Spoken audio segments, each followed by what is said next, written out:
ഇടുക്കി പൂപ്പാറയിൽ പന്നിയാർ പുഴ കയ്യേറി നിർമ്മിച്ച 56 കെട്ടിടങ്ങൾ ഉടമകൾ സ്വയം പൊളിച്ചു നീക്കി തുടങ്ങി. ബാക്കിയുള്ളവ റവന്യൂ വകുപ്പ് ഉടൻ പൊളിച്ചു നീക്കും. 2024 3 ആരാധനാലയങ്ങൾ ഉൾപ്പെടെ 56 കെട്ടിടങ്ങൾ സർക്കാർ ഇത്തരത്തിൽ ഏറ്റെടുത്തിരുന്നു.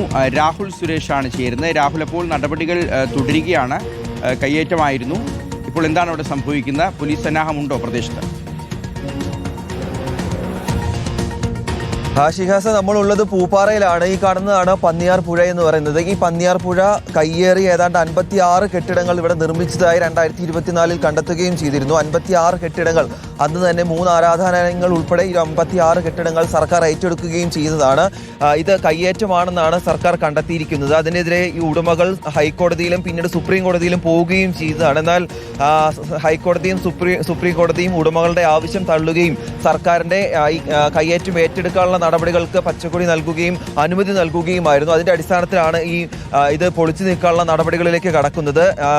ഫെബ്രുവരിയിൽ ഇത് പൊളിച്ചു നീക്കണമെന്ന് ആവശ്യപ്പെട്ടുകൊണ്ട് പൂപ്പാറ പഞ്ചായത്ത് ഈ ഉടമകൾക്ക് നോട്ടീസ് നൽകിയതാണ്. പക്ഷേ അത് സ്വയം പൊളിച്ചു നീക്കാൻ അവർ തയ്യാറായിരുന്നില്ല. കഴിഞ്ഞ ദിവസവും 24 മണിക്കൂറിനുള്ളിൽ ഇത് പൊളിച്ചു നീക്കണമെന്ന് അന്തിമമായി ഒരു നിർദ്ദേശം കൂടി നൽകി. എന്നിട്ടും അവർ അതിന് തയ്യാറാവുകയും ചെയ്തില്ല. അതിന് തൊട്ടു പിന്നാലെയാണ് ഇന്ന് രാവിലെ പുലർച്ചെ തന്നെ കെട്ടിടങ്ങൾ പൊളിച്ചു നീക്കാൻ ഉദ്യോഗസ്ഥർ സംഭവ സ്ഥലത്ത് എത്തുകയും ചെയ്തത്. വൻ പോലീസ് സന്നാഹമാണ് ഈ സംഭവ സ്ഥലത്തുള്ളത്.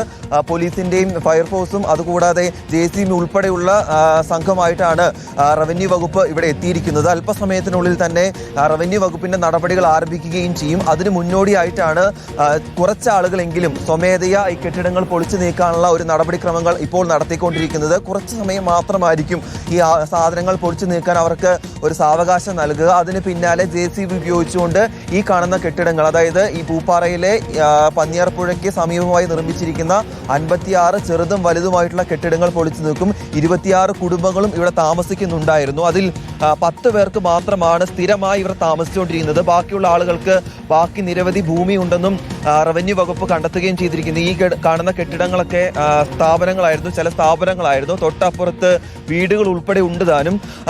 ഇതെല്ലാം തന്നെ പൂർണ്ണമായി നീക്കിക്കൊണ്ടിരിക്കുകയാണ്. നമുക്ക് ഈ വാഹനങ്ങളിലൊക്കെ ചെറിയ ഓട്ടോകളിലൊക്കെ ഈ ഓട്ടോയിലൊക്കെ സാധനങ്ങൾ കയറ്റി, ഈ പിക്കപ്പിലൊക്കെ സാധനങ്ങൾ കയറ്റി ആളുകൾ കൊണ്ടുപോകുന്നത് കാണാൻ സാധിക്കും. എന്തായാലും അവസാനവട്ട സാധനങ്ങൾ നീക്കുന്ന ശ്രമത്തിലാണ് ഇവിടെയുള്ള ആളുകൾ. ആ ശ്രമങ്ങൾ പൂർത്തിയാകുന്ന ആ സമയത്ത് തന്നെ റവന്യൂ വകുപ്പിന്റെ നടപടി ആരംഭിക്കുകയും ചെയ്യും. പുലർച്ചെ 5 മണിക്ക് തന്നെ പോലീസിന്റെ വൻ സന്നാഹം പൂപ്പാറ ടൗണിൽ എത്തുകയും ചെയ്തിരുന്നു. എന്തായാലും അല്പസമയത്തിനുള്ളിൽ പൊളിച്ചു നീക്കൽ നടപടികൾ ആരംഭിക്കും എന്നുള്ളതാണ് റവന്യൂ വകുപ്പ് വ്യക്തമാക്കുകയും ചെയ്യുന്നത്. കഴിഞ്ഞ കുറേ ദിവസങ്ങളായി ആളുകളുടെ ഭാഗത്തുനിന്നും വലിയ പ്രതിഷേധങ്ങൾ ഇവിടെ ഉണ്ടാകുകയും കുടിൽ കെട്ടിയുള്ള സമരങ്ങൾ നടത്തുകയും ചെയ്തിരുന്നു. ആ സമരങ്ങൾ ഒരു ഭാഗത്ത് നടക്കുമ്പോൾ തന്നെയാണ് റവന്യൂ വകുപ്പിന്റെ ശക്തമായ നടപടി മറുഭാഗത്ത് നടക്കുകയും ചെയ്യുന്നത്. എന്തായാലും ഇന്ന് തന്നെ നടപടിക്രമങ്ങൾ പൂർത്തിയാക്കാൻ തന്നെയാണ് തീരുമാനം. അതിന്റെ അടിസ്ഥാനത്തിൽ തന്നെയാണ് വൻ പോലീസ് സന്നാഹം ഇവിടെ എത്തുകയും ചെയ്തിരിക്കുന്നത്. റവന്യൂ വകുപ്പ് ഉദ്യോഗസ്ഥർ ഇവിടെ എത്തുകയും ചെയ്തിട്ടുണ്ട്. അല്പസമയത്തിനുള്ളിൽ തന്നെ ഈ കാണുന്ന കെട്ടിടങ്ങൾ പൂർണ്ണമായി തന്നെ ഇവിടുന്ന് പൊളിച്ചു നീക്കും എന്നുള്ളതാണ് റവന്യൂ വകുപ്പ് അറിയിച്ചിരിക്കുന്നത്. ശരി, രാഹുൽ സുരേഷാണ് വിവരങ്ങൾ നൽകിയത്.